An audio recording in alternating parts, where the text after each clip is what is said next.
सावंत सरांना विनंती करते की त्यांनी मार्गदर्शन करावं।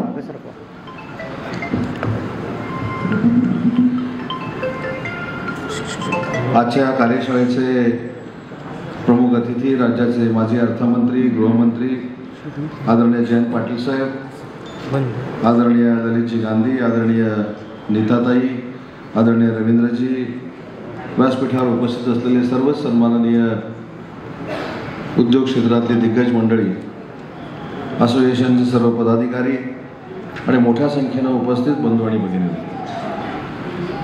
मी सर्वप्रथम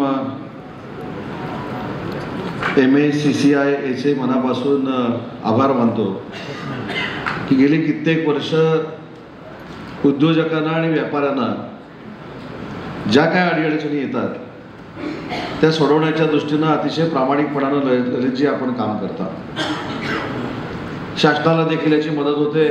उद्योग विभाग चालवत असताना तुमच्याकडनं नवीन नवीन कल्पना आमच्यासारख्या कार्यकर्त्यांना सापडतात आणि त्याच्यातनंच उद्योग विभागाला एक वेगळ्या पद्धतीची चालना देण्याचा प्रयत्न माझ्यासारखा कार्यकर्ता करत असतो।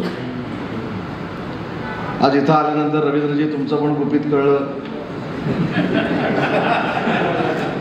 पण मी जरी उद्योगमंत्री असलो तरी तुम्ही जसे जयंत पाटील साहेबांच्या बाजूला बसलेले आहात तसेच कायम बसून राहा, मला काही अडचण नाही। कारण सगळ्यात महत्त्वाची गोष्ट ही मानसिकता आहे। कोण कोणत्या पक्षामध्ये काम करतो त्याच्यापेक्षा आपल्याला सांगली जिल्ह्याला पुढे न्यायचं आहे, आपल्याला महाराष्ट्राला पुढे न्यायचं आहे, ही भावना घेऊनच मी असेल, जयंत पाटील साहेब असतील, तुमचं असोसिएशन असेल, हे प्रामाणिकपणानं काम करतं। त्याच्यामुळे मला आणि जयंत पाटील साहेबांना माहिती आहे की आचारसंहितेच्या कालावधीतच राजकारण करायचं असतं आणि आचारसंहितेचा कालावधी संपला की राजकारण थांबवून महाराष्ट्राच्या विकासासाठी झटायचं असतं। आणि मगाशी साहेब असं म्हणाले की त्यांनी आणि मी एकत्र काम केलं। त्याच्या पुढे जाऊन सांगतो की माझ्या राजकीय दळणघडणीमधले चढ उतार आणि या राजकारणामध्ये लहानाचा मोठा होत असताना मला जयंत पाटील साहेबांनी बघितलेला आहे आणि म्हणून मला असं वाटतं की ही सगळी जी मंडळी आहे ही महाराष्ट्राच्या विकासासाठी, उद्योग क्षेत्रासाठी अतिशय महत्त्वाची कामगिरी करतात। आणि म्हणून राजकारणाच्या पलीकडे जाऊन हे तुम्ही असोसिएशन चालवताय। राजकारणाच्या पलीकडे जाऊन बघा, राजकारणाच्या पलीकडे जाऊन तुम्ही असोसिएशन चालवताय म्हटल्यानंतर चंद्रकांत दादांचं आगमन इथं झालेलं आहे। शिक्षण मंत्री तथा पालकमंत्री सांगली महाराष्ट्र राज्य यांचं आगमन झालेलं आहे। शैक्षणिक आणि राजकीय दोन्हीपासून स्वागत। मला असं वाटतं की महाराष्ट्राच्या विकासाला, महाराष्ट्राच्या उद्योग क्षेत्राला पुढे जर न्यायचं असेल तर प्रत्येक जिल्ह्यामध्ये अशा व्यासपीठाची आवश्यकता आहे।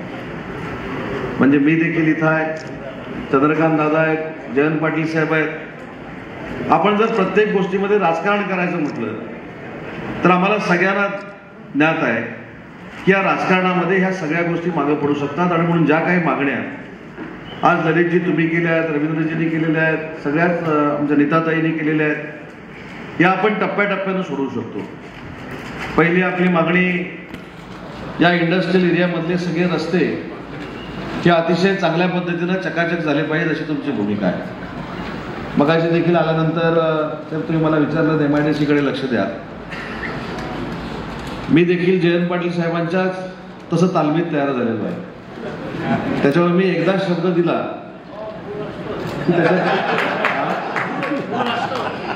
पूर्वी म्हटलं, पूर्वी त्यांच्या तालमीत तयार झालो, आता तुमच्या तालमीत तयार होतोय।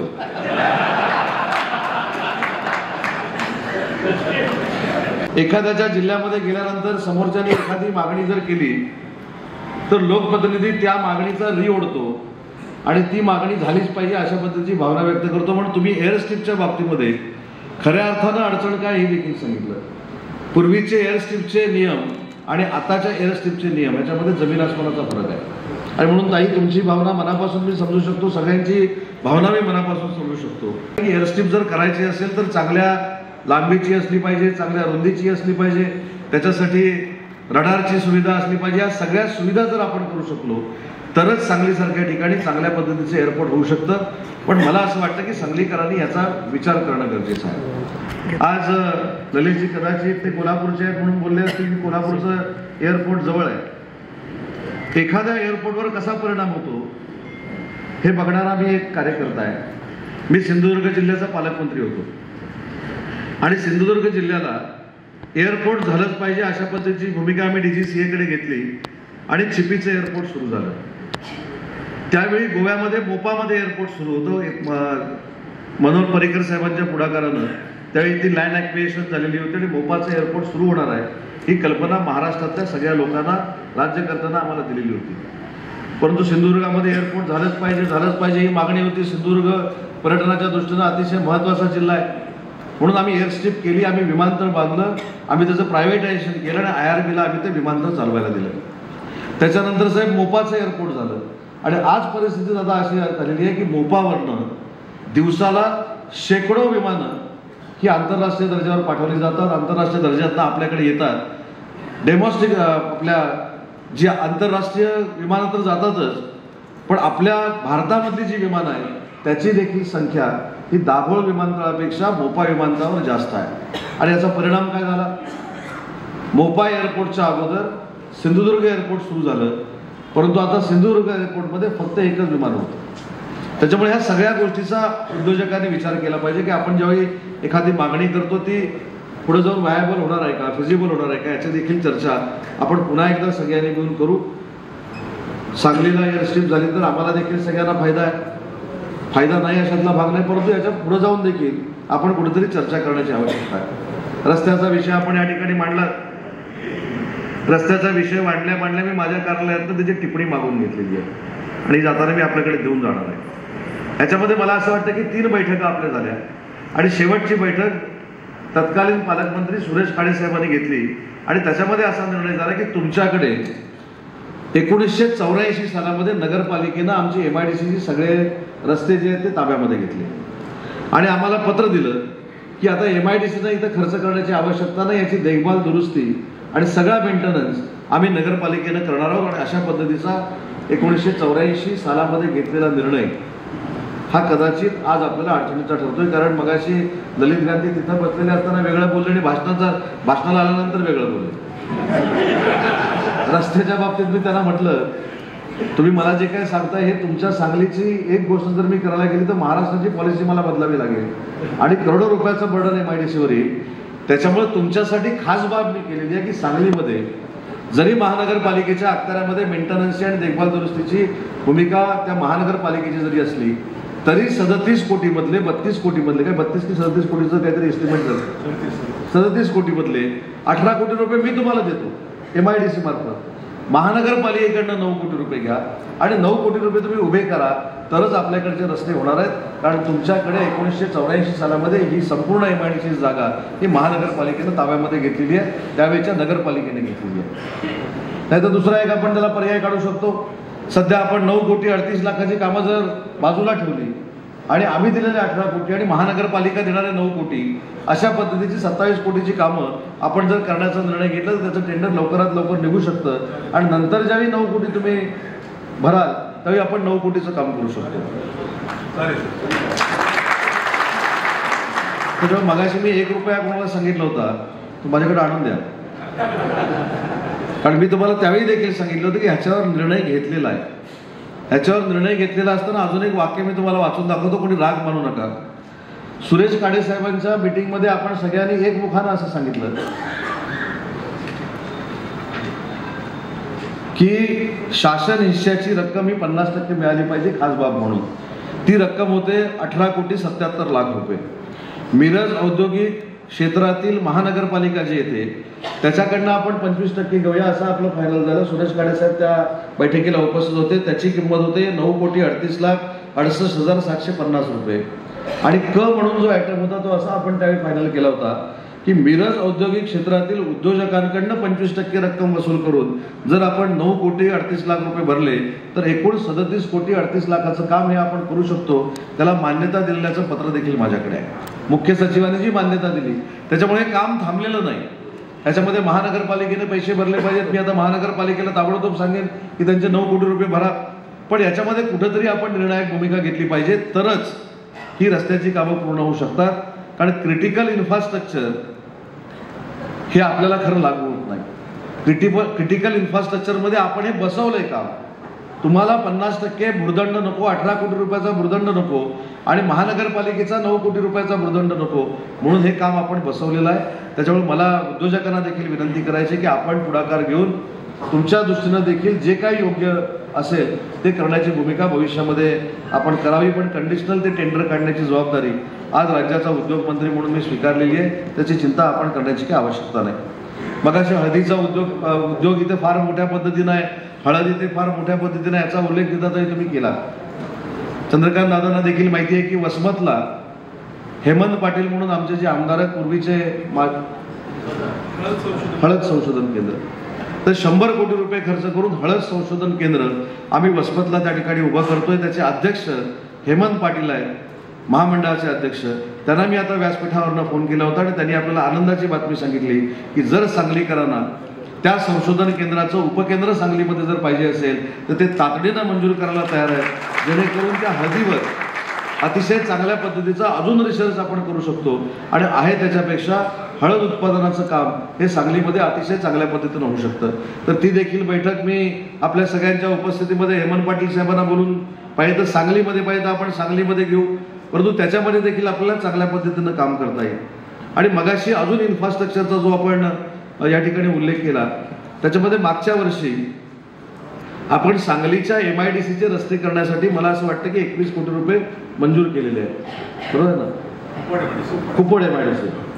त्याच्यानंतर रस्ते आणि पाण्यासाठी 14 कोटी रुपये आपण दिलेले आहेत. आणि त्याच्यानंतर पहिल्यांदा ऐतिहासिक निर्णय आता आपण सगळ्यांनी मिळून घेतला आणि MIDC मार्फत जी बस स्थानकाची दुरावस्था होती काँक्रिटीकरणची किंवा तिथल्या रस्त्याची, ते रस्ते करण्यासाठी आपण या महाराष्ट्रामध्ये 600 कोटी रुपये दिले होते. त्याच्यातनं सांगली जिल्ह्यातल्या 7 बस स्थानकांचं आपण काँक्रिटीकरण केलं, त्याला 6 कोटी 47 लाख रुपये आपण खर्च केले. त्याच्यामुळे हे 32 किंवा 37 कोटी रुपये जर सोडले तर ऑलरेडी सांगली जिल्ह्याच्या MIDC साठी, कुपवाड MIDC साठी 42 कोटी रुपये आपण देण्याचा निर्णय घेतला होता आणि त्याची टेंडर देखील झालेली आहेत, त्याची कामं देखील प्रगतीपथावर आहेत. आणि म्हणून मला असं वाटतं की आपण सगळ्यांनी एकत्र येऊन जर काम केलं, सगळ्यांच्या मागण्या आपण चांगल्या पद्धतीनं पूर्ण करू शकतो असं 100% मी सांगणार नाही. परंतु जयंत पाटील साहेबांनी आता जी मागणी केली की ज्या परिसरामध्ये उद्योग मोठ्या पद्धतीने यायला पाहिजेत, कोल्हापूरला आले.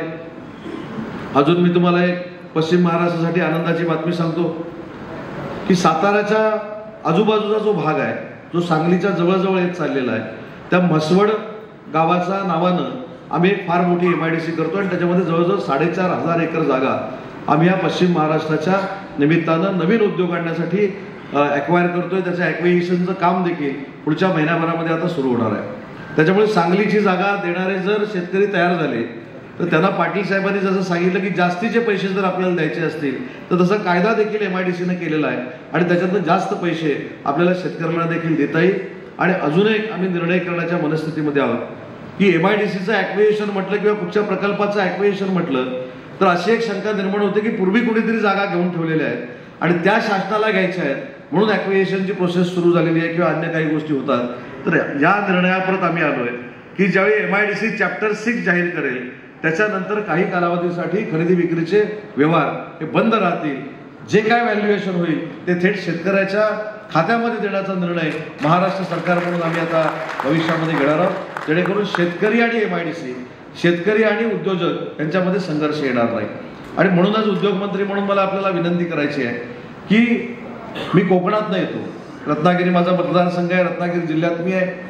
आमच्यावर एक असं म्हटलं जातं की एखादा प्रकल्प आला की समर्थनाची पटवर्धन इथे आहे, समर्थनाची कधी समिती साहेब होत नाही, आमच्याकडे संघर्ष समित्या होतात. म्हणजे प्रकल्प कुठचा या विचारच करायचा नाही. मी दावोसला पहिल्या वेळी पटवर्धन साहेब ऐका, हे आमच्या फेडरेशनचे अध्यक्ष आहेत. दावोसला पहिल्या वेळी ज्यावेळी गेलो तेव्हा एका मोठ्या पोलाद निर्मितीच्या इंडस्ट्रीजला मी आणि तत्कालीन मुख्यमंत्री एकनाथ शिंदे साहेब भेटलो आणि त्याच्यानंतर मी त्यांच्याकडे अशी मागणी केली की रत्नागिरीला माझ्याकडे एक चांगला प्रोजेक्ट आणा. दादा त्यांनी माझी चेष्टा केली. त्यांनी मला म्हणाले की म्हणजे त्यांनी मला असं सांगितलं की नवीन तू उद्योगमंत्री झालाय, तुझ्यामध्ये ऊर्जा जास्त आहे, उमेद जास्त आहे, तू एक काम कर म्हणाले. मी अनेक वर्ष कोकणामध्ये पोलादाचे कारखाने काढण्यासाठी प्रयत्न केले. भारतामध्ये माझी इंडस्ट्री आहे, US मध्ये आहे, UK मध्ये आहे, UAE मध्ये आहे, सगळीकडे आहे. पण तू एक काम कर, तुझ्या घराच्या बाजूला म्हणाले मोकळी जागा असेल तर पहिली पिठाची चक्की टाक आणि पिठाच्या चक्कीला जर विरोध झाला नाही तर त्याच्या पुढच्या 48 तासामध्ये मी तुला 5,000 कोटीचा प्रकल्प देतो. सांगण्याचा उद्देश काय की ज्यावेळी प्रकल्प आपण आणतो त्यावेळी प्रकल्पाला संघर्ष करणारे जसे आहेत तसं प्रकल्पाचं समर्थन करणारे देखील उद्योजक निर्माण झाले पाहिजेत. अन्याय होत असेल तर त्याला वाचा नक्की फोडली गेली पाहिजे. परंतु काही कारणामुळे जर विरोध होत असेल, आता अनेक ठिकाणी आम्ही सांगतो की आम्ही पटवून देतो की हा प्रकल्प प्रदूषणकारी नाही. परवा धीरूभाई अंबानी डिफेन्स क्लस्टर नावाचं एक क्लस्टर रत्नागिरीमध्ये होत आहे आणि ते रत्नागिरीमध्ये होत असताना काही लोकांनी सांगितलं त्याला 3 टायर संरक्षण आहे, त्याला 3 टायर सिक्युरिटी आहे, म्हणजे हा रेड झोन मधला आहे, तो असा आहे तसा आहे. मी बैठक घेतलेली, मी त्यांना विचारलं प्रकल्प कसला आहे, तर आमच्या लोकांनी सांगितलं तेच माहिती नाही. मग माहिती नाही मग विरोध कशाला, ते पण म्हणाले माहिती नाही. मग म्हटलं निवडणूक आहे म्हणून विरोध होता का, म्हटलं निवडणूक होऊन गेली, मी 50,000 मतांना निवडून आलो, आता जाऊ दे, आता आपण प्रकल्प केला पाहिजे. तर ते म्हटले की प्रकल्प कसला आहे तो आम्हाला सांगा. मग साहेब मी त्यांना सांगितलं हा प्रकल्प तुम्हाला अभिमान वाटणारा असा प्रकल्प आहे की ज्यावेळी सैन्यामध्ये आता वेपन वापरले जातील 2 ते 3 वर्षानंतर त्याच्यामध्ये मेड इन इंडिया लिहित असताना तो कारखाना रत्नागिरीमध्ये आहे असा त्याचा उल्लेख केला जाईल. म्हणजे सैन्याच्या हातात असणारं प्रत्येक पिस्टल असेल, AK-47 असेल किंवा AK-56 असेल, हे अंबानी ग्रुप आता रत्नागिरीमध्ये बनवणार आहे. मग म्हणाले हे चांगला प्रकल्प आहे, मग आमच्या नोकरीचं काय. म्हटलं हे जर पहिलं विचारलं असतं की माझ्या नोकरीचं काय, आम्हाला नोकरी मिळणार आहे का, तर जवळजवळ 7,000 मुलांना त्या ठिकाणी रोजगार मिळणार आहे. तर मी जयंत पाटील साहेबांना आणि चंद्रकांत दादांना एक शब्द देतो. आमचा एक मित्र आहे डिफेन्समध्ये काम करणारा, त्याची बैठक आपल्या सगळ्यांच्या समवेत येत्या 8-10 दिवसामध्ये मुंबईमध्ये आपण करू. मला माहीत नाही किती कोटीचा प्रोजेक्ट टाकेल, पण त्याला अनेक ठिकाणी जागा पाहिजे, त्याच्यात सांगली देखील आहे आणि त्याला तर जागा ती जर आवडली तर डिफेन्सचा एक चांगला प्रोजेक्ट सांगलीमध्ये देखील होऊ शकतो. अशा पद्धतीची रचना आपण सांगलीकरांसाठी नक्की तयार करू, प्रयत्न करू. नाहीतर मगाशी आल्यानंतर साहेब सांगलीकर फारच जागृत आहेत. प्रत्येकानं विचारलं मिरज MIDCचं काय, मिरज MIDCचं काय, मिरज MIDCचं काय. म्हणजे मी येईपर्यंत 4 लोकांनी मला विचारलं की मिरज MIDCचं काय, म्हणून मला शेवटी ते कागद आणावे लागले. आणि म्हणून प्रयत्न करू, आणि प्रयत्न करताना पालकमंत्री महोदय इथे आहेत, त्यांच्या नेतृत्वाखाली आपण पाहिजे तर सांगलीमध्ये बैठक लावू. त्या सगळ्या इंडस्ट्रीज लोकांना मी सांगलीमध्ये घेऊन येईन. पण हे सगळं करताना जर ती इंडस्ट्री इथे येणार असेल तर मगाशी पाटील साहेबांनी जो उल्लेख केला की त्यांच्या मागं आपण सगळ्यांनी ठामपणानं उभं राहिलं पाहिजे. आणि आपण जर त्या उद्योजकांच्या मागे ठामपणानं उभं राहिलो तर आपल्या जिल्ह्यामध्ये, आपल्या तालुक्यामध्ये फार मोठं एक नेटवर्क उभं राहील, एक इकोसिस्टीम उभी राहील आणि फार मोठं परिवर्तन, आर्थिक परिवर्तन या भागामध्ये होईल. मगाशी उल्लेख झाला की दावोसला 15,70,000 कोटीचे MOU झाले. आता आमचा दावोसचा दौरा जो आहे तो 3 दिवसाचा जरी असला तरी 12 दिवस गाजतो. जायच्या अगोदर 4-5 दिवस, आम्ही 3 दिवस तिकडे असतो आणि आल्यानंतर 4-5 दिवस, असा अख्खा दौरा उद्योगमंत्री म्हणून मला 12 दिवसाचा असल्यासारखा वाटतो. पण यावेळची परिस्थिती अशी आहे की कुठच्याही परिस्थितीमध्ये 15,70,000 कोटी हे 100% महाराष्ट्रामध्ये गुंतवणूक जी आलेली आहे ती खर्च झाली पाहिजे, अशा पद्धतीची आमची भूमिका आहे. आणि म्हणून जायच्या अगोदर आम्ही काय केलं, जायच्या अगोदर कॅबिनेट सब कमिट्या घेतल्या, जायच्या अगोदर आम्ही लँड अलॉट केली, जायच्या अगोदर त्यांना जेवढा इन्सेंटिव्ह पाहिजे त्याच्यावर आम्ही सह्या केल्या. आणि इंडस्ट्रियलिस्टना देखील सांगितलं की तुम्ही ज्यावेळी MOU करणार आहात त्यावेळी तुमच्या डोळ्यासमोर जागा असेल, तुम्ही ज्यावेळी MOU करणार आहात त्यावेळी तुमच्यासमोर तुम्हाला इन्सेंटिव्ह किती मिळणार आहे ह्याचा आकडा तुमच्याकडे असेल. आणि म्हणूनच तो 15,70,000 कोटीचा जो काय आपल्याला आकडा दिसतो हा खरोखरच महाराष्ट्र असं एक राज्य आहे की बाकीच्या देशाचा अंमलबजावणीचा रेशो, इम्प्लिमेंट रेशो हा 35 ते 40% आहे. पण महाराष्ट्राचा गेली अनेक वर्ष हा रेशो 75%, 85% आणि 90% या टक्केवारीमध्ये खेळतोय. त्याच्यामुळे जरी आपण म्हटलं की 85% गुंतवणूक आपल्याकडे होईल तरी 12,70,000 कोटीपैकी किमान 12 लाख कोटीची शाश्वत गुंतवणूक ही आम्ही महाराष्ट्रामध्ये पुढच्या 3 वर्षामध्ये करून दाखवणार आहोत. आणि त्याच्यातनं 10 ते 12 लाख तरुण तरुणींच्या हाताला काम मिळणार आहे. त्याच्यामुळे त्याच्यातला एखादा प्रकल्प इथं येणार असेल का ते देखील आपण त्यांच्याशी चर्चा करू. मगाशी कापसाच्या बाबतीमधली इथे चर्चा झाली. मला एक आश्चर्य होतं, परवा आम्ही ज्यावेळी मुख्यमंत्री महोदयांसमवेत एका डिफेन्सच्या कार्यक्रमामध्ये होतो, मला तोपर्यंत माहीत नव्हतं की कापसाचे अजून प्रकार, कशासाठी कापूस अजून कुठच्या प्रकारामध्ये वापरला जातो. मला आजपर्यंत असं वाटत होतं की फक्त कपडे बनवण्यासाठीच कापूस हे माध्यम आहे.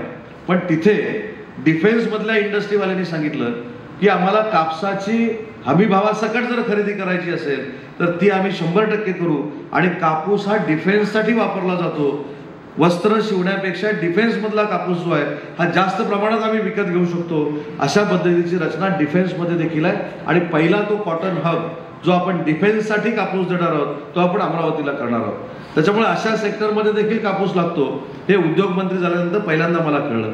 आणि म्हणून तुमच्या सगळ्या ज्या काही कल्पना असतील, तुमच्या सगळ्या ज्या काही सूचना असतील, त्यासाठी ललितजी काही बैठका लावायच्या असतील त्या बैठका आपण नक्की लावू. परंतु बैठका लावायच्या अगोदर आपण काही जे प्रिपरेशन आहे ते देखील रेडी करू. तुम्हाला जे काय पाहिजे, जे काय आम्हाला करता येणार आहे त्याची एक सूची तयार करू आणि मगच या बैठका घेऊ. परंतु आजच्या या कार्यक्रमाच्या निमित्तानं मी उद्योगमंत्री या नात्यानं आपल्याला एवढंच वचन देतो, एवढंच सांगतो की तुम्ही ज्या काही मागण्या माझ्याकडे केलेल्या आहेत, आमच्या सरकारकडे केलेल्या आहेत, त्या पालकमंत्री महोदयांच्या नेतृत्वाखाली जयंत पाटील साहेबांच्या सहकार्यानं तातडीनं 15 ते 20 दिवसामध्ये बैठका लावून कशा पद्धतीने एक एक मागणी त्याची पूर्ण करता येईल यासाठी माझा नक्की प्रयत्न राहील. आज इथे ललितजी मला आपण बोलवलं, रवींद्रजी मला बोलवलं, माझा आदर सत्कार केला त्याबद्दल मी मनापासून धन्यवाद देतो. आणि केलेला सत्कार फुकट जाणार नाही आणि त्याचा तुम्हाला पश्चाताप होणार नाही हा शब्द देतो आणि थांबतो. जय हिंद, जय महाराष्ट्र. धन्यवाद. धन्यवाद सर.